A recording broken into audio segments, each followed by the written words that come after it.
ಅತ್ತೆ, ಅದಕ್ಕೆ ನಾನು ನಿಮ್ಮ ಹತ್ರ ಕ್ಷಮಾಪಣೆ ಕೇಳೋಣ ಅಂತ ಬಂದಿದ್ದೀನಿ. ಕ್ಷಮಾಪಣೆ ಕೇಳಕ್ ಬಂದ? ಹೌದು ಅತ್ತೆ, ನನ್ನನ್ನು ಕ್ಷಮಿಸ್ಬಿಡಿ. ಹೌದು, ಇದಕ್ಕಾಗಿನೇ ನಾವು ಅಲಿತಾ ಇದೀವಿ ನೋಡು. 4 ಕಣ್ಣು ಎತ್ಕೊಂಡ್ಬಂದ್ಬಿಟ್ಲು. ನೋಡಿರಿ, ಮಕ್ಕಳಿಲ್ಲದ ಕಾರಣ ಒಂದು ಅವಮಾನ. ವಿವಾಹವಾಗದೆ ವಯಸ್ಸಾಗುತ್ತಾ ವಿವಾಹವಾಗದೆ ತಡೆಯಾಗಿರುವಂತಹ ಎಷ್ಟು ಅವಮಾನಗಳನ್ನು ಸಹಿಸಿಕೊಳ್ಳುವಂಥವರು ಉಂಟು. ಇಲ್ಲ, ಮಕ್ಕಳ ತಪ್ಪಾದ ಜೀವಿತದಿಂದ, ತಪ್ಪಾದ ನಡವಳಿಕೆಗಳಿಂದ ಎತ್ತವರು ಅವಮಾನ ಪಡುವುದು ಉಂಟು. ಅವಮಾನದಲ್ಲಿ ನಾವು ತಾಳ್ಮೆಯೊಂದಿಗೆ ಸುಮ್ಮನೆ ಇರಬೇಕೆಂಬುದಾಗಿ ದೇವರು ಇಷ್ಟಪಡುತ್ತಾರೆ.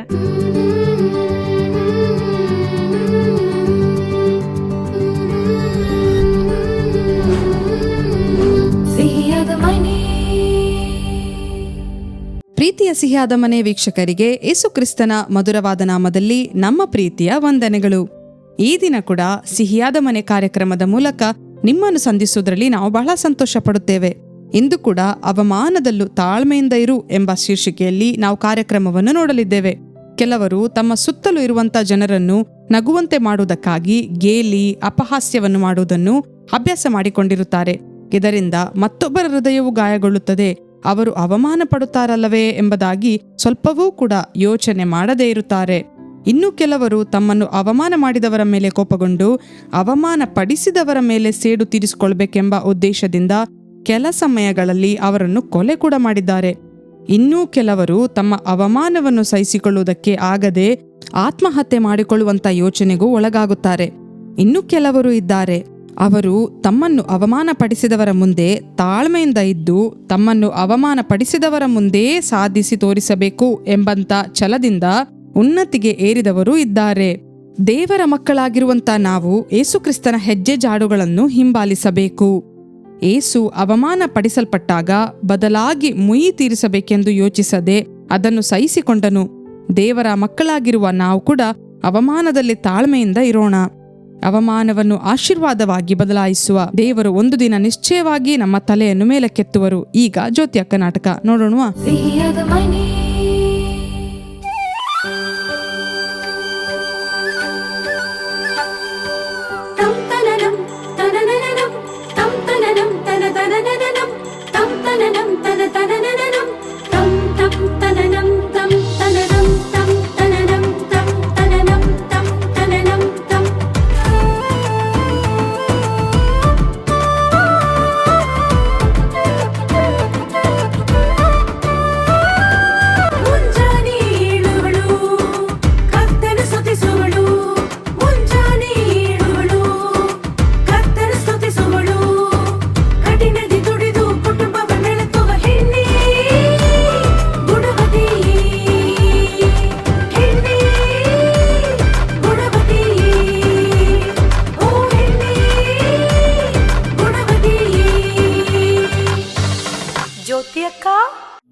ಅಮ್ಮನ ಹತ್ರ ಮಾತಾಡು ಸುಬ್ಬಿ.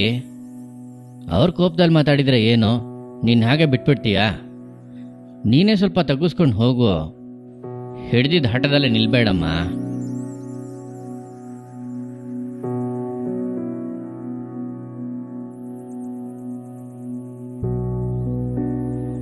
ಸುಬ್ಬಿ, ನೀನೇ ಇಳಿದು ಮಾತಾಡೋದು ತಪ್ಪಿಲ್ಲಮ್ಮ. ಅವರು ವಯಸ್ಸಲ್ಲಿ ದೊಡ್ಡವರಮ್ಮ. ನೀನು ಯಾವುದನ್ನು ಮನಸ್ಸಲ್ಲಿ ಇಟ್ಕೋಬೇಡ, ಹೋಗಿ ಮಾತಾಡಮ್ಮ.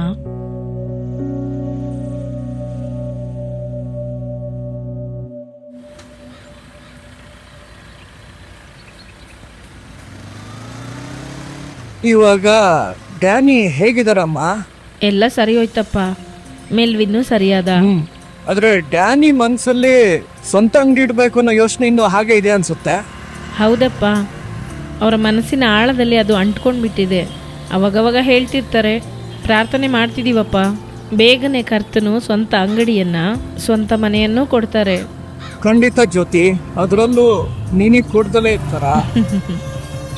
ಸುಬ್ಬಿ, ಈಗ ನಿಮ್ಮನೆ ಪರಿಸ್ಥಿತಿ ಹೇಗಿದೆ? ನೀವು ಹೇಳಿದ್ನ ಯೋಚಿಸಿ ನೋಡಿದೆ ಅಕ್ಕ. ಅದಕ್ಕೆ ನಮ್ಮ ಅತ್ತೆನ ಮತ್ತೆ ಮನೆಗೆ ಕರಿಬೇಕು ಅಂತ ಇದ್ದೀನಿ ಅಕ್ಕ. ತುಂಬ ಒಳ್ಳೆ ವಿಷಯ ಅಮ್ಮ. ನೀನು ಹೋಗಿ ಮಾತಾಡು, ಎಲ್ಲ ಒಳ್ಳೇದಾಗೇ ನಡೆಯುತ್ತೆ. ಸರಿ ಅಕ್ಕ. ಸುಬ್ಬಿ, ಹೋಗುವಾಗ ಬರಿಗೈಯಲ್ಲಿ ಹೋಗ್ಬೇಡಮ್ಮ, ಕೈಯಲ್ಲಿ ಹಣ್ಣು ಏನಾದ್ರು ತಗೊಂಡೋಗಮ್ಮ. ಸರಿ ದೊಡ್ಡಪ್ಪ.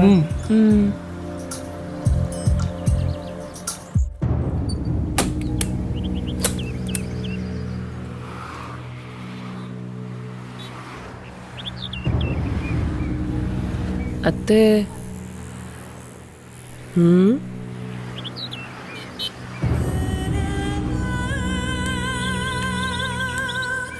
ಏನೇ ಹೊಸ್ದಾಗಿ ಅತ್ತೆ ಗಿತ್ತೆ ಅಂತ ಬಂದಿದ್ಯಾ? ಯಾಕೆ ಬಂದೆ ಹೇಳು.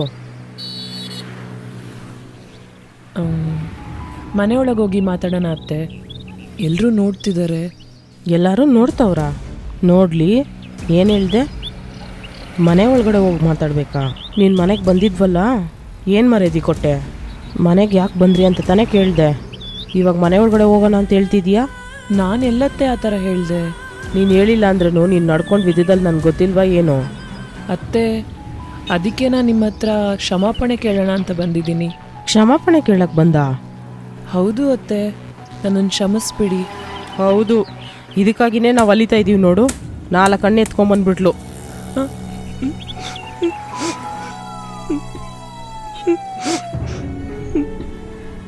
ಸುಮ್ಮನೆ ಇಲ್ಲಿಂದ ಹೋಗ್ಬಿಡು. ಏನಾದರೂ ಅಂದ್ಬಿಡ್ತೀನಿ ಆಮೇಲೆ. ನಿನಗೆ ತಿಳುವಳಿಕೆ ಆಯ್ತಾ ಇಲ್ವಾ? ಯಾವ ಮುಖ ಇಟ್ಕೊಂಡು ಇಲ್ಲಿಗೆ ಬಂದೆ? ಅದು ಕ್ಷಮಾಪಣೆ ಕೇಳಕ್ಕಂತೆ. ಈ ನಾಟಕ ಎಲ್ಲ ನನ್ನ ಹತ್ರ ನಡೆಯಲ್ಲ ಅಮ್ಮ. ನನ್ನ ಮಗ ಬೇಕಾದರೆ ನಂಬಬಹುದು, ನಾನು ನಂಬಲ್ಲ. ಇಲ್ಲ ಅತ್ತೆ, ನಿಜನೇ ಹೇಳ್ತಿರೋದು. ಮನೆಗೆ ಬನ್ನಿ, ಎಷ್ಟು ದಿನ ಬೇಕಾದರೂ ಇರಿ. ಹೌದು, ನಾನು ಇರೋದಕ್ಕೆ ಮನೆ ಇಲ್ದಿರಾ ಬೀದಿಯಲ್ಲಿ ತಾನೇ ವಾಸವಾಗಿದ್ದೀನಿ. ಅದಕ್ಕೆ ತಾನೇ ನಿನ್ನ ಮನೆ ಕರೀತಾ ಇದೀಯಾ? ಆ ಥರ ಎಲ್ಲ ಅಲ್ಲ ಅತ್ತೆ. ಮತ್ತೆ ಯಾಕೆ ಕರೀತಾ ಇದೀಯಾ? ನಿನ್ನ ಥರ ಮಾನ ಮರ್ಯಾದೆ ಇಲ್ದಿರೋವಳು ಅನ್ಕೊಂಡ ಕರೆದಿದ ತಕ್ಷಣ ನಿಮ್ಮ ಮನೆಗೆ ಬರೋಕ್ಕೆ? ಹೋಗು, ಇದನ್ನು ನಿನ್ನ ಗಂಡನ ಹತ್ರ ಚಾಡಿ ಹೇಳು ಹೋಗು. ಅತ್ತೆ ನನ್ನ ಹಿಂಸೆ ಮಾಡ್ತಾರೆ ಅಂತ. ಹೋಗು, ಇಲ್ಲಿ ನಿಲ್ಬೇಡ. ಏಯ್, ಈ ಅಣ್ಣನ ಯಾರಾಯ್ತಾರೆ? ಆಯ್ಕೊಂಡೋಗು.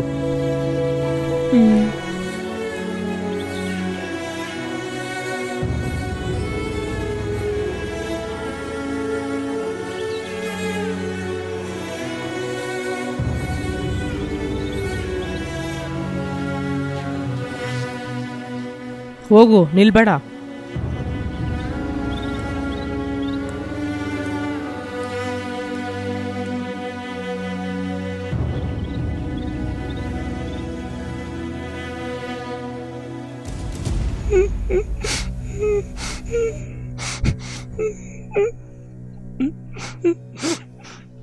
ಅಮ್ಮ ಅಳ್ಬೇಡಿಮ್ಮ, ನೀವು ಹತ್ರ ಆಮೇಲೆ ನಾನು ಅಳ್ತೀನಿ. ಪ್ಲೀಸ್ ಅಮ್ಮ ಅಳ್ಬೇಡಿ. ನೀವ್ಯಾಕಮ್ಮ ಅಲ್ಲಿಗೆ ಹೋಗ್ತೀರಿ? ಅವರು ಅಲ್ಲೇ ಇರಲಿ ಬಿಡಿ, ನನ್ನ ಅಪ್ಪಂಗೆ ಹೇಳ್ತೀನಿ. ಬೇಡಪ್ಪ, ಅಪ್ಪ ಪಾಪ ಕಷ್ಟಪಡ್ತಾರೆ.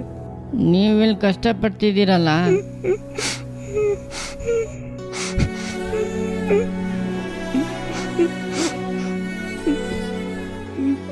ಅಮ್ಮ ಅಳ್ತಿಲ್ಲ ಸಾಕಾ? ನೀನು ಸ್ವಲ್ಪ ವೇಟ್ ಮಾಡು, ಅಮ್ಮ ನಿನ್ಗೆ ಅಡುಗೆ ಮಾಡಿಕೊಡ್ತೀನಿ. ಸರಿ. ಓಕೆನಾ?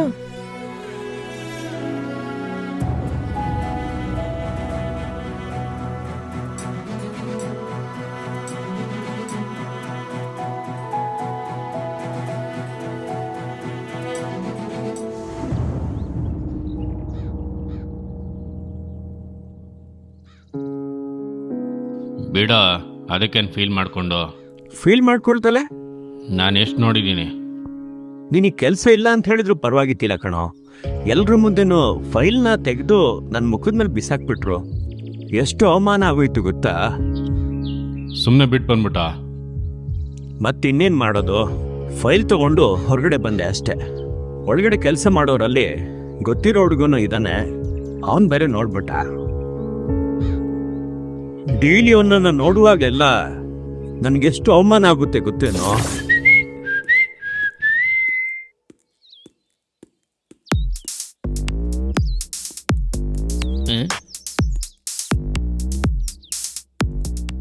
ಹೇ, ಹೇಗಿದೆಯೋ? ನಾನು ಚೆನ್ನಾಗೇ ಇದ್ದೀನಿ. ಏನೋ ತುಂಬ ನೋವಾಗ್ತಾ ಇದೆಯಾ? ಹೆಂಗೆ? ಅರ್ಥ ಆಗ್ಲಿಲ್ಲ. ಅರ್ಥ ಆಗ್ಲಿಲ್ವೋ? ಅರ್ಥ ಆಗದಿರೋ ಥರ ನಾಟಕ ಮಾಡ್ತಿದ್ಯಾ? ನಿಜವಾಗ್ಲೂ ಅರ್ಥ ಆಗ್ಲಿಲ್ವೋ? ಅವತ್ತು ಮ್ಯಾನೇಜರ್ ನಿನ್ನ ಮುಖದ ಮೇಲೆ ಫೈಲ್ ಬಿಸಾಡಿದ್ರಲ್ಲ, ಅದನ್ನು ಕೇಳಿದೆ. ನೀನ್ ಒಳಗಡೆ ಇದ್ದ? ಒಳಗಡೆ ಇರೋದ? ಲವ್, ನಾನು ಆ ಕಂಪ್ನಿ ಸ್ಟಾಫ್ ಕಣ. ಸ್ಟಾಫಾ? ನಿನ್ ಥರ ಓರ್ ಸುತ್ಕೊಂಡಿದ್ದೀನಿ ಅನ್ಕೊಂಡಿದೀಯಾ?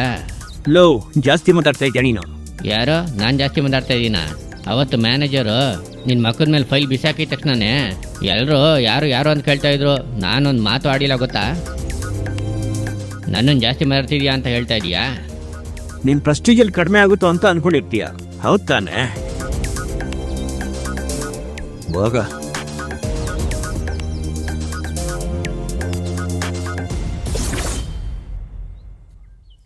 ನೀನು ಹೆಂಗೆ ತಾಳ್ಮೆಯಿಂದ ಬಂದ್ಬಿಟ್ಟೆ? ಮತ್ತಿನ್ನೇನು ಮಾಡೋದು? ಅವನು ಕೆಲಸದಲ್ಲಿದ್ದಾನೆ, ಇನ್ನೊಬ್ರು ಕೆಲಸ ಕೊಡೋ ಸ್ಥಾನದಲ್ಲಿದ್ದಾರೆ. ನಾನೆಲ್ಲಿದ್ದೀನಿ? ಕೆಲಸಕ್ಕಾಗಿ ಅಲಿತಾ ಇದ್ದೀನಿ. ನಾನೇ ಕೋಪ ಮಾಡ್ಕೊಳಕ್ಕೆ ಸಾಧ್ಯ? ತಾಳ್ಮೆಯಿಂದ ಇರಲೇಬೇಕಲ್ಲ. ನೀನು ತುಂಬ ಬದಲಾಗ್ಬಿಟ್ಟಿದೀಯೋ?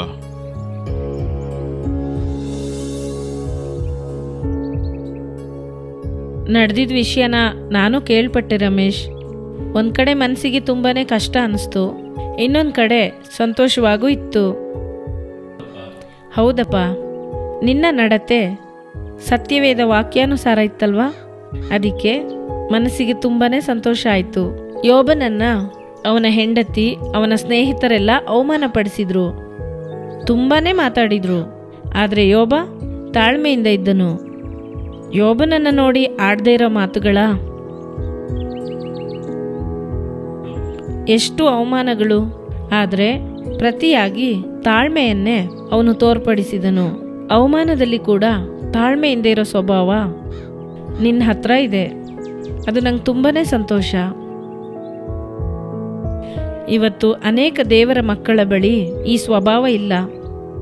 ಇದೇ ಥರ ಇರಪ್ಪ, ಇದು ನಿನ್ನ ಜೀವಿತಕ್ಕೆ ತುಂಬಾ ಒಳ್ಳೆಯದು. ಎಷ್ಟರ ಮಟ್ಟಿಗೆ ನೀನು ತಾಳ್ಮೆಯಿಂದ ಇರ್ತೀಯೋ ಅಷ್ಟರ ಮಟ್ಟಿಗೆ ಮೇಲುಗಳು ಬರುತ್ತೆ. ಇದನ್ನ ತಿಳಿದೆಲೆ ಇಂದು ಕುಟುಂಬದೊಳಗೆ ಜಗಳಗಳು, ವಿಭಜನೆಗಳು ಹೆಚ್ಚಾಗಿದೆ. ಎಲ್ಲರೂ ಅವಮಾನದಲ್ಲಿ ತಾಳ್ಮೆಯಿಂದ ಇದ್ರು ಅಂತಂದ್ರೆ ಅರ್ಧ ಸಮಸ್ಯೆ ಬಗೆಹರಿಯುತ್ತೆ.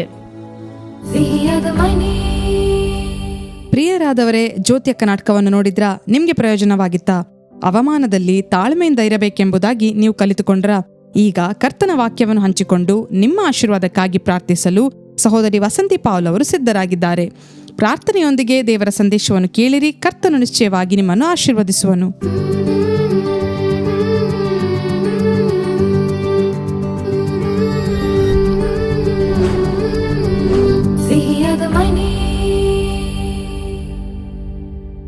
ಕ್ರಿಸ್ತನಲ್ಲಿ ಪ್ರಿಯರಾದವರೇ, ಯೇಸು ಕ್ರಿಸ್ತನ ಮಧುರವಾದ ನಾಮದಲ್ಲಿ ನಿಮ್ಮೆಲ್ಲರಿಗೂ ನಮ್ಮ ಪ್ರೀತಿಯ ವಂದನೆಗಳನ್ನು ತಿಳಿಸುತ್ತೇವೆ.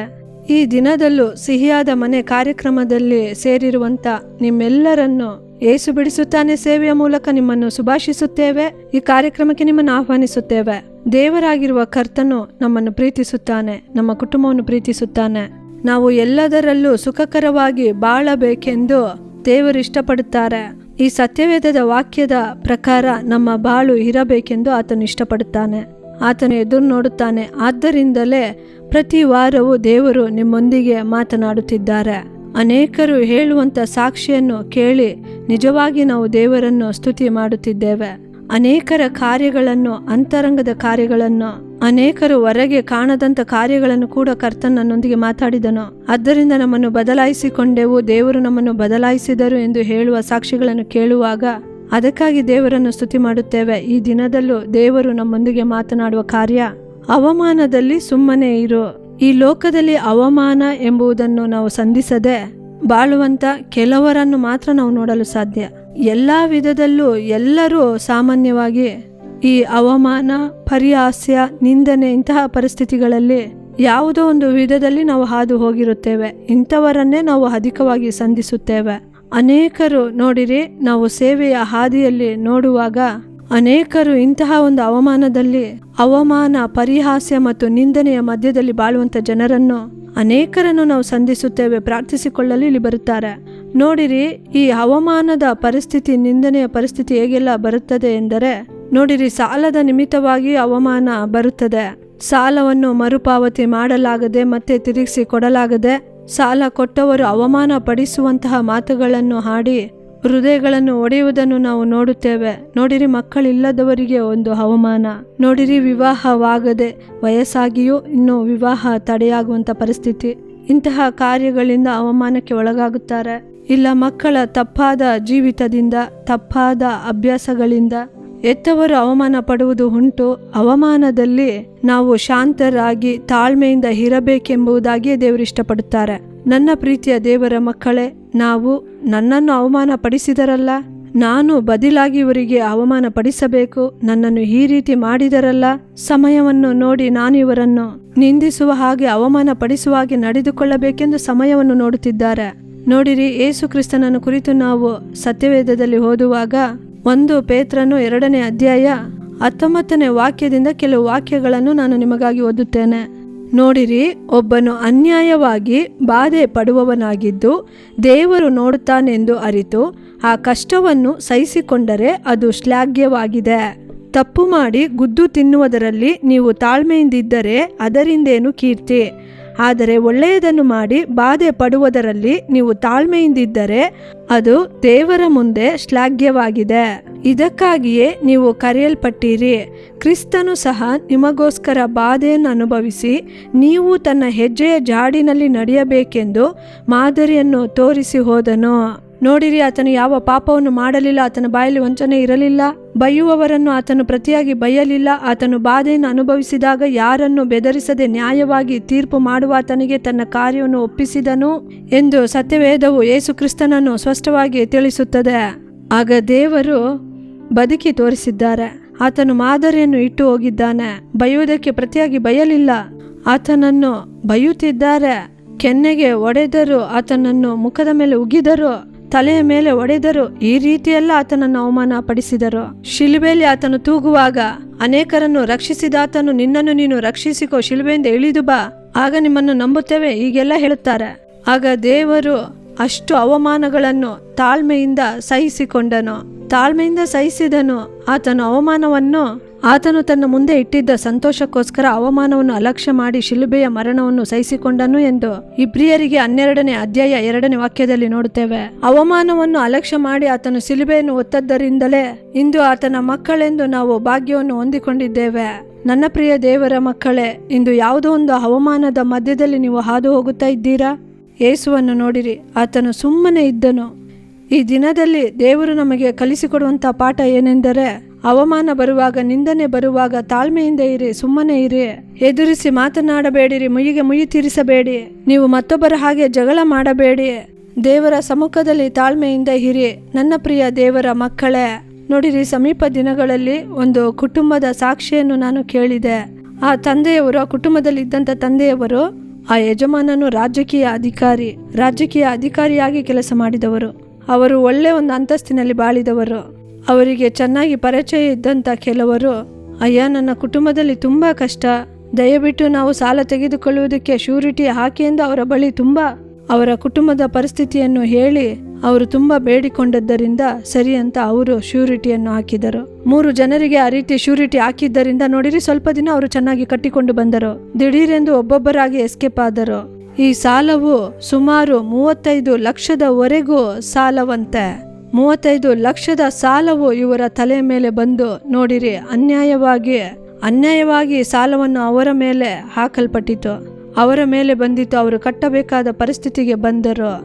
ಅಂತಹ ಪರಿಸ್ಥಿತಿಯಲ್ಲಿ ನೋಡಿರಿ, ಸಾಲ ಕೊಟ್ಟವರು ಪ್ರತಿದಿನವೂ ಬಂದು ಅವರು ಇದ್ದಂಥ ಮನೆಯ ಮುಂದೆ ಬಂದು ಬೀದಿಯಲ್ಲಿ ಕಿರುಚಾಡುತ್ತಿದ್ದರಂತೆ, ಭಯಂಕರವಾಗಿ ಕೂಗಾಡುತ್ತಿದ್ದರಂತೆ. ಅವರ ಹೆಂಡತಿಯನ್ನು ಬೈಯುತ್ತಿದ್ದರು, ಅವರ ಮಕ್ಕಳನ್ನು ಬೈಯುತ್ತಿದ್ದರು, ಇವರನ್ನು ಬೈಯುತ್ತಿದ್ದರು. ಅವರು ತುಂಬ ತಾಳ್ಮೆಯೊಂದಿಗೆ ಸುಮ್ಮನೆ ಇದ್ದು ಅವರು ಹೊರಬರಲಾಗದಂತೆ, ತಲೆ ಎತ್ತಲಾಗದಂತೆ ಅವಮಾನ ಪಟ್ಟರಂತೆ. ಆ ಸಾಲ ಕೊಟ್ಟವರು ಹೊರಗೆ ಬಂದು ಕೂಗಾಡುವಾಗ ಸುತ್ತಮುತ್ತಲಿನ ಮನೆಯವರೆಲ್ಲ ಹೊರಗೆ ಬರುತ್ತಿದ್ದರು. ಅವರು ಮಾತನಾಡುವಂಥ ಅನ್ಯಾಯದ ಮಾತುಗಳು, ಅಪಹಾಸ್ಯದ ಮಾತುಗಳು ಅವರೆಲ್ಲರೂ ಕೇಳಿ ನಗುತ್ತಿದ್ದರಂತೆ. ಇವರನ್ನು ಮುಂದೆ ಬಿಟ್ಟು ಹಿಂದೆ ಆಡಿಕೊಳ್ಳುತ್ತಿದ್ದರು. ತುಂಬ ಅವಮಾನಕರವಾದಂಥ ಪರಿಸ್ಥಿತಿ ಅವರು ವಾಸವಾಗಿದ್ದಂಥ ಸ್ಥಳದಲ್ಲಿ. ಎಲ್ಲೂ ತಲೆ ಎತ್ತಲು ಆಗುತ್ತಿಲ್ಲ. ಸ್ವಲ್ಪ ದಿನವಾಯಿತು, ಆ ಸಾಲ ಕೊಟ್ಟವರು ಅವರ ಮನೆಯ ಮುಂದೆ ಬಂದು ನಿಂತು, ಪೊಲೀಸ್ಗೆ ನಾವು ಕಂಪ್ಲೇಂಟ್ ಕೊಡುತ್ತೇವೆ ಎಂದು ಆ ಕುಟುಂಬದ ಮೇಲೆ ಪೊಲೀಸ್ಗೆ ಕಂಪ್ಲೇಂಟ್ ಕೊಟ್ಟು ಪೊಲೀಸರಿಂದ ಅವರನ್ನು ಅರೆಸ್ಟ್ ಮಾಡಿದಂಥ ಪರಿಸ್ಥಿತಿ ನೋಡಿರಿ. ಹೇಗೋ ದೇವರ ಕೃಪೆಯಿಂದ ಅವರು ಹೊರಗೆ ಬಂದರು. ಆದರೆ ಪೊಲೀಸ್ ಸ್ಟೇಷನಲ್ಲಿ ಒಂದು ಕಂಡೀಷನ್ ಹಾಕಲಾಗಿತ್ತು, ಆ ಸಾಲವನ್ನು ಕೊಟ್ಟು ಮುಗಿಸುವವರೆಗೂ ಕುಟುಂಬಸ್ಥರು ಒಬ್ಬೊಬ್ಬರಾಗಿ ಬಂದು ಸ್ಟೇಷನಲ್ಲಿ ಇರಬೇಕೆಂದು. ಅವರ ಮಕ್ಕಳು, ಯೌವನಸ್ಥ ಮಕ್ಕಳು, ಒಬ್ಬರ ನಂತರ ಒಬ್ಬರು ಅವರ ಮಕ್ಕಳ ನಂತರ ಅವರ ತಾಯಿ ಈ ರೀತಿ ಒಬ್ಬರ ನಂತರ ಒಬ್ಬರು ಆ ಪೊಲೀಸ್ ಸ್ಟೇಷನ್ನಲ್ಲಿ ಹೋಗಿ ಕೂತುಕೊಳ್ಳಬೇಕಿತ್ತಂತೆ. ಎಷ್ಟು ಅವಮಾನಕರವಾದ ಪರಿಸ್ಥಿತಿ ನೋಡಿರಿ. ಅವರು ಒಬ್ಬ ರಾಜಕೀಯ ಅಧಿಕಾರಿ, ಒಳ್ಳೆಯದನ್ನು ಮಾಡಿ ಇಂಥ ಒಂದು ಅವಮಾನವನ್ನು ಅವರು ಸಹಿಸಿಕೊಂಡರು. ಆ ಸಹೋದರಿ ಹೇಳುತ್ತಿದ್ದರಂತೆ, ನಾವು ಪ್ರಾರ್ಥಿಸೋಣ, ಕರ್ತನು ನಮಗಾಗಿ ಯುದ್ಧ ಮಾಡುತ್ತಾನೆ, ಇವರೊಂದಿಗೆ ನಾವು ಮಾತನಾಡಬಾರದು ಎಂದು. ಒಂದು ಬಾರಿ ಇಂಥ ಭಯಂಕರವಾದ ಅವಮಾನದ ಪರಿಸ್ಥಿತಿಯಲ್ಲಿ ಆ ಸಹೋದರರು ಕೂಡ ಇನ್ನೂ ಈ ಸ್ಥಿತಿಯಲ್ಲಿ, ಈ ಲೋಕದಲ್ಲಿ ನಾವು ಬಾಳಲಾಗದಂಥ ಪರಿಸ್ಥಿತಿಯಲ್ಲಿ ವಿಷದ ಬಾಟಲ್, ಪಾಯ್ಸನ್ ಬಾಟಲ್ ಅನ್ನು ತೆಗೆದುಕೊಂಡು ಬಂದು ಮನೆಯಲ್ಲಿಟ್ಟು ಅವರ ಹೆಂಡತಿ ಬಳಿ ಹೇಳಿದರಂತೆ, ನೀನು, ನಾನು, ಮಕ್ಕಳು ಇದನ್ನು ಕುಡಿದು ಸತ್ತು ಹೋಗೋಣ. ಇನ್ನು ಈ ಅವಮಾನದ ಮಧ್ಯದಲ್ಲಿ ನನ್ನಿಂದ ಕೆಲಸಕ್ಕೆ ಹೋಗಲು ಆಗುವುದಿಲ್ಲ, ತಲೆ ಎತ್ತಲು ಆಗುವುದಿಲ್ಲ ಎಂದು ತೀರ್ಮಾನಕ್ಕೆ ಬಂದರಂತೆ. ಆಗ ಸಹೋದರಿ ಹೇಳಿದರಂತೆ, ಈ ತಪ್ಪಾದ ತೀರ್ಮಾನವನ್ನು ನಾವು ತೆಗೆದುಕೊಳ್ಳಬಾರದು, ದೇವರ ಬಳಿ ನಾವು ಪ್ರಾರ್ಥಿಸೋಣ. ಯೇಸು ನಮಗೆ ಉತ್ತರವನ್ನು ಕೊಡದಿದ್ದರೆ ನಾವು ಈ ತೀರ್ಮಾನ ತೆಗೆದುಕೊಳ್ಳೋಣ ಅಂತ ಮಾತನ್ನು ಹೇಳಿದರಂತೆ. ಆಗ ಈ ಸಹೋದರನಲ್ಲಿ ಸ್ವಲ್ಪ ನಂಬಿಕೆ ಬಂದಿತು. ಆ ಸಹೋದರಿ ಹೇಳುತ್ತಾರೆ, ಒಂದು ಆಲಯ ಅವರು ಇರುವ ಜಾಗದಲ್ಲಿ ಇತ್ತಂತೆ. ಅಲ್ಲಿ ಹೋಗಿ 2 ಕೈಗಳನ್ನು ಆಕಾಶದ ಕಡೆಗೆ ಎತ್ತಿ ದೇವರ ಸಮ್ಮುಖದಲ್ಲಿ ಗೋಳಾಡುತ್ತಿದ್ದರಂತೆ. ದೇವರೇ, ಈ ಅವಮಾನ, ನಾವು ಸಾಲ ತೆಗೆದುಕೊಂಡು ನಾವು ಅವಮಾನ ಪಟ್ಟಿದ್ದರೆ ಪರವಾಗಿಲ್ಲ, ಯಾರಿಗಾಗಿಯೋ ನನ್ನ ಗಂಡ ಶ್ಯೂರಿಟಿ ಹಾಕಿದ್ದರಿಂದ ತಿಳಿಯದೆ ಮಾಡಿದ ಈ ತಪ್ಪಿನಿಂದ ನಾವು ಸಿಕ್ಕಿ ಹಾಕಿಕೊಂಡೆವು. ಈಗ ನೀವು ಮರೆತು ಬಿಟ್ಟರೆ ನಾವು ಎಲ್ಲಿಗಪ್ಪ ಹೋಗುವುದು? ಆತ್ಮಹತ್ಯೆ ಮಾಡಿಕೊಂಡರೆ ನರಕಕ್ಕೆ ಹೋಗುತ್ತೇವೆ ಎಂದು ಅಳುತ್ತಿದ್ದರಂತೆ. 2 ಕೈಗಳನ್ನು ಆಕಾಶದ ಕಡೆಗೆ ಎತ್ತಿ ಗೋಳಾಡುತ್ತಾ ಇದ್ದರಂತೆ. ಏನು ನಡೆಯಿತು ಗೊತ್ತಾ? ಆ ಸಹೋದರಿ, ಆ ಸಹೋದರ, ಮಕ್ಕಳು ಕುಟುಂಬವಾಗಿ ಅವರು ಗೋಳಾಡಿದರು. ಕರ್ತನ ಪ್ರಾರ್ಥನೆಯನ್ನು ಕೇಳಿದರು. ಆಶ್ಚರ್ಯವಾಗಿಯೇ ಎಲ್ಲ ಸಾಲವನ್ನು ಒಂದರ ನಂತರ ಒಂದನ್ನು ತೀರಿಸಲು ಕೃಪೆ ಮಾಡಿದರು. ಯಾರು ಸಾಲ ಕೊಟ್ಟವರು ಅವರ ಮನೆಯ ಮುಂದೆ ಬರಲು ದೇವರು ಬಿಡಲೇ ಇಲ್ಲ. ಅವರು ಪ್ರಾರ್ಥಿಸಿದ ನಂತರ ಯಾರನ್ನೂ ಸಹ ಕುಟುಂಬಸ್ಥರನ್ನು ಅವಮಾನ ಪಡಿಸುವ ಮಾತುಗಳನ್ನು ಆಡಲು ದೇವರು ಅವರನ್ನು ಬಿಡಲಿಲ್ಲ. ಕರ್ತನು ಆಶೀರ್ವದಿಸಿದನು, ಸಾಲವನ್ನೆಲ್ಲ ತೀರಿಸಿದರು. ದೇವರೇ, ಹಿಂದು ಯಾವ ಊರಿನಲ್ಲಿ, ಯಾವ ಬೀದಿಯಲ್ಲಿ, ಯಾವ ಸುತ್ತಮುತ್ತಲಿನ ಜನರನ್ನು ನೋಡಿ ಅವಮಾನ ಪಟ್ಟು ಹೊರಬರಲು ಅವಮಾನ ಪಡುತ್ತಿದ್ದರೋ ಅದೇ ಬೀದಿಯಲ್ಲಿ, ಅದೇ ಊರಿನಲ್ಲಿ, ಅದೇ ಜನರ ಮಧ್ಯದಲ್ಲಿ ಇಂದು ತಲೆ ಎತ್ತಿ ಬಾಳುವಂತೆ, ಸುತ್ತಲಿರುವ ಜನರಿಗೆ ಒಳ್ಳೆಯದನ್ನು ಮಾಡುವಂತೆ ಒಂದು ಒಳ್ಳೆಯ ಕೃಪೆಯನ್ನು ದೇವರವರಿಗೆ ಕೊಟ್ಟರಂತೆ. ಇದು ಕರ್ತನಿಂದಲೇ ಆಯಿತು, ಎಲ್ಲರಿಗೂ ಇದು ಆಶ್ಚರ್ಯಕರವಾಗಿ ಇದ್ದಿತೆಂದು ಆ ಸಹೋದರಿ ಹೇಳಿದರು. ನನ್ನ ಪ್ರೀತಿಯ ಸಹೋದರ ಸಹೋದರಿಯರೇ, ಇಂದು ನೀವು ಕೂಡ ಇಂತಹದೇ ಅವಮಾನದ ಮಧ್ಯದಲ್ಲಿ ಇದ್ದೀರಾ? ಯಾವುದೋ ಒಂದು ಅವಮಾನ, ಮಕ್ಕಳಿಲ್ಲದೆ, ಇಲ್ಲ ವಿವಾಹ ಕಾರ್ಯ ತಡೆ, ಸಾಲದ ಸಮಸ್ಯೆ, ಕುಟುಂಬದಲ್ಲಿ ಹೀಯಾಳಿಸಲ್ಪಟ್ಟಿದ್ದೀರಾ? ಇಂದು ದೇವರ ಸಮ್ಮುಖದಲ್ಲಿ ನಿಮಗಾಗಿಯೇ ನಾನು ಪ್ರಾರ್ಥಿಸಲಿದ್ದೇನೆ. ದೇವರು ನಿಮ್ಮೊಂದಿಗೆ ಮಾತಾಡಿದ್ದಾರೆ. ಮಾತಿಗೆ ಮಾತು ಕೊಡಬೇಡಿ. ಅವಮಾನಕರವಾಗಿ ಮಾತಾಡುತ್ತಾರಾ? ನಿಮಗೆ ಆಶೀರ್ವಾದವಾಗಿ ಬರುತ್ತದೆ. ನಿಮ್ಮ ಆಶೀರ್ವಾದಕ್ಕೆ, ನಿಮ್ಮ ಜಯಕ್ಕೆ ಈ ಅವಮಾನ ನಿಮಗೆ ಒಂದು ಮೆಟ್ಟಲಾಗಿ ನಿಲ್ಲುತ್ತದೆ. ನಾವು ಪ್ರಾರ್ಥಿಸೋಣವಾ? ಎಲ್ಲರೂ ಕಣ್ಣುಗಳನ್ನು ಮುಚ್ಚಿ, ಇಂದು ಯಾವ ಪರಿಸ್ಥಿತಿಯಲ್ಲಿ ನೀವು ಇದ್ದೀರೋ, ಅವಮಾನ, ನಿಂದೆ, ಪರಿಹಾಸ್ಯದ ಮಧ್ಯದಲ್ಲಿ ಬಾಳುತ್ತಾ ಇದ್ದೀರಾ? ದೇವರನ್ನು ನೋಡಿ ಆ ಸಹೋದರಿ ಆಕಾಶವನ್ನು ನೋಡಿ ಕೂಗಿಕೊಂಡ ರೀತಿ ನೀವು ಕೂಗಿಕೊಳ್ಳಿರಿ.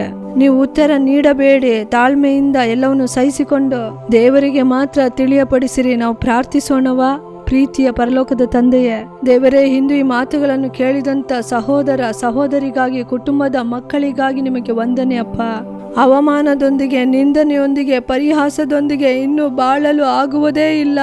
ನಾವು ಇನ್ನು ಮೇಲೆ ಈ ಲೋಕದಲ್ಲಿ ಬಾಳಲು ಆಗುವುದಿಲ್ಲ, ಈ ಅವಮಾನಗಳ ಮಧ್ಯದಲ್ಲಿ ಬಾಳಲು ಆಗುವುದಿಲ್ಲ ಎಂದು ಅನೇಕರು ಕಳವಳದಲ್ಲಿ ಇದ್ದಾರಪ್ಪ. ಇಂದು ನಿಮ್ಮನ್ನು ನೋಡಿ ಪ್ರಾರ್ಥಿಸುವ ಒಬ್ಬೊಬ್ಬರಿಗೂ ನೀವು ಅದ್ಭುತಗಳನ್ನು ಮಾಡಿರಿ. ಯೇಸುವೆ, ನಿಮ್ಮನ್ನು ಸ್ತುತಿಸುತ್ತೇವಪ್ಪ. ಮುಯ್ಯಿಗೆ ಮುಯ್ಯಿ ತೀರಿಸದಂತೆ ತಾಳ್ಮೆ ಉಳ್ಳ ಗುಣವನ್ನು ನೀವು ಅವರಿಗೆ ಕೊಡಿರಿ ಅಪ್ಪ. ಅಪ್ಪ, ಸಹಿಸುವಂತ ಹೃದಯವನ್ನು, ತಾಳ್ಮೆ ಉಳ್ಳ ಹೃದಯವನ್ನು ನೀವು ಅವರಿಗೆ ಕೊಡಿರಿ ಅಪ್ಪ. ಅವರನ್ನು ನಿಮ್ಮ ಹಾಗೆ ಬದಲಾಯಿಸಿರಿ ಅಪ್ಪ. ಅಪ್ಪ, ಅವರ ತಾಳ್ಮೆಯನ್ನು ನೋಡಿ, ಅವರ ಸಹಿಸುವಿಕೆಯನ್ನು ನೋಡಿ, ಅವರ ನಿಂದನೆಯನ್ನು ನೋಡಿ ದೇವರೇ, ಅವರಿಗಾಗಿ ಇಂದು ನೀವು ಒಂದು ಆಶೀರ್ವಾದದ ಬಾಗಿಲನ್ನು ತೆರೆಯಬೇಕೆಂದು ಅಪ್ಪ ನಾನು ಪ್ರಾರ್ಥಿಸುತ್ತಿದ್ದೇನೆ. ಇಂದು ಈ ರೀತಿ ಅವಮಾನದಲ್ಲಿರುವವರಿಗೆ ನೀವು ಸಹಾಯ ಮಾಡಿರಿ. ಅಂದು ಆ ಕುಟುಂಬಸ್ಥರಿಗೆ ನೀವು ಸಹಾಯ ಮಾಡಿದ್ದೀರಿ. ಅವರು ತಲೆ ಎತ್ತಿ ಬಾಳುವಂತೆ ಮಾಡಿದಂಥ ದೇವರು, ಇಂದು ಇಂತಹ ಒಂದು ಅವಮಾನದಲ್ಲಿ, ಕಷ್ಟಕರದಲ್ಲಿ ಬಾಳುತ್ತಿರುವಂತ ಒಬ್ಬೊಬ್ಬರನ್ನು ಅಪ್ಪ ನೀವು ಅವರನ್ನು ಮುಟ್ಟಿ ಸಹಾಯ ಮಾಡಬೇಕಾಗಿ ಪ್ರಾರ್ಥಿಸುತ್ತಿದ್ದೇವೆ ಅಪ್ಪ. ಪರಿಸ್ಥಿತಿಗಳನ್ನೆಲ್ಲ ನೀವು ತಲೆ ಕೆಳಗೆ ಮಾಡಿ, ಅವಮಾನ ಪಟ್ಟಂತ ಅದೇ ಜಾಗದಲ್ಲಿ ತಲೆ ಎತ್ತಿ ಬಾಳುವಂತ ಭಾಗ್ಯವನ್ನು ನೀವು ಕೊಡಿರಿ. ನಿಮ್ಮ ಪ್ರೀತಿಯ ಹಸ್ತದಲ್ಲಿ ಒಪ್ಪಿಸಿಕೊಟ್ಟು ನಾವು ಪ್ರಾರ್ಥಿಸುತ್ತೇವೆ. ನೀವು ಜವಾಬ್ದಾರಿ ತೆಗೆದುಕೊಂಡು ಅವರನ್ನು ಆಶೀರ್ವದಿಸಿರಿ. ಒಳ್ಳೆಯ ಬಾಗಿಲುಗಳು ಅವರಿಗೆ ತೆರೆಯಲ್ಪಡಲಿ. ಆಶೀರ್ವಾದದ ಬಾಗಿಲುಗಳು ತೆರೆಯಲ್ಪಡಲಿ. ಅವಮಾನ, ನಿಂದನೆಗಳನ್ನು ಬದಲಾಯಿಸಿ, ಅದಕ್ಕೆ ಕಾರಣವಾಗಿದ್ದಂತೆ ಎಲ್ಲ ಕಾರ್ಯಗಳನ್ನು ಬದಲಾಯಿಸಿ, ತಡೆಗಳನ್ನು ನೀಗಿಸಿ ನೀವು ಆಶೀರ್ವಾದವನ್ನು ಉಂಟು ಮಾಡಿರಿ. ಅವರ ಅಭಿವೃದ್ಧಿ ಆಗಲಿ. ನೀವು ಅವರನ್ನು ಆಶೀರ್ವದಿಸಿರಿ. ನೀವು ಆ ರೀತಿ ಮಾಡುವುದಕ್ಕಾಗಿ ನಿಮಗೆ ವಂದನೆ. ನೀವು ಆ ರೀತಿ ಮಾಡುವುದಕ್ಕಾಗಿ ನಿಮಗೆ ವಂದನೆ ಅಪ್ಪ. ಯೇಸುವಿನ ನಾಮದಲ್ಲಿ ಪ್ರಾರ್ಥಿಸುತ್ತೇವೆ ಜೀವವುಳ್ಳ ತಂದೆಯೇ, ಆಮೇನ್, ಆಮೇನ್. ಪ್ರಿಯರಾದವರೇ, ಈ ದಿನದ ಕಾರ್ಯಕ್ರಮ ನಿಮಗೆ ಆಶೀರ್ವಾದವಾಗಿತ್ತೆಂದು ನಾವು ನಂಬುತ್ತೇವೆ. ನೀವು ಹೊಂದಿಕೊಂಡಂತ ಮೇಲುಗಳನ್ನು, ಆಶೀರ್ವಾದಗಳನ್ನು ನಮಗೆ ಮರೆಯದೆ ತಿಳಿಯಪಡಿಸಿರಿ. ನಿಮ್ಮ ಪ್ರಾರ್ಥನಾ ಮನವಿಗಳು ಇಮೇಲ್ ಮೂಲಕ, ದೂರವಾಣಿಯ ಮೂಲಕ ನಮಗೆ ತಿಳಿಯಪಡಿಸಿರಿ. ನಿಮಗಾಗಿ ಪ್ರಾರ್ಥಿಸಿ ಆಲೋಚನೆ ಕೊಡಲು ಸಹೋದರ ಮೋಹನ್ ಸಿ ಲಾಜರಸ್ ಅವರು ಮತ್ತು ದೇವರ ಸೇವಕರುಗಳು ಸಿದ್ಧರಾಗಿದ್ದಾರೆ. ಶನಿವಾರ ಮತ್ತು ಭಾನುವಾರ ದೂರದರ್ಶನ ಹಾಗೂ ಏಸು ಬಿಡಿಸುತ್ತಾನೆ ಸಾಮಾಜಿಕ ಜಾಲತಾಣಗಳಲ್ಲಿ ಪ್ರಸಾರವಾಗುವ ಪ್ರಾರ್ಥಿಸೋಣ ಬನ್ನಿ ಕಾರ್ಯಕ್ರಮವನ್ನು ನೋಡಲು ಮರೆಯಬೇಡ್ರಿ. ಪುನಃ ಮುಂದಿನ ವಾರ ಇದೇ ಕಾರ್ಯಕ್ರಮದಲ್ಲಿ ಇದೇ ಸಮಯದಲ್ಲಿ ಸಂಧಿಸೋಣ. ಅದುವರೆಗೂ ದೇವರ ಕೃಪೆ ನಿಮ್ಮೊಂದಿಗಿರಲಿ. For further details and prayer support, Jesus Redeems Ministries, Nalamavadi, Thoothukudi District, 628-211. Our phone number 080-3545-4545.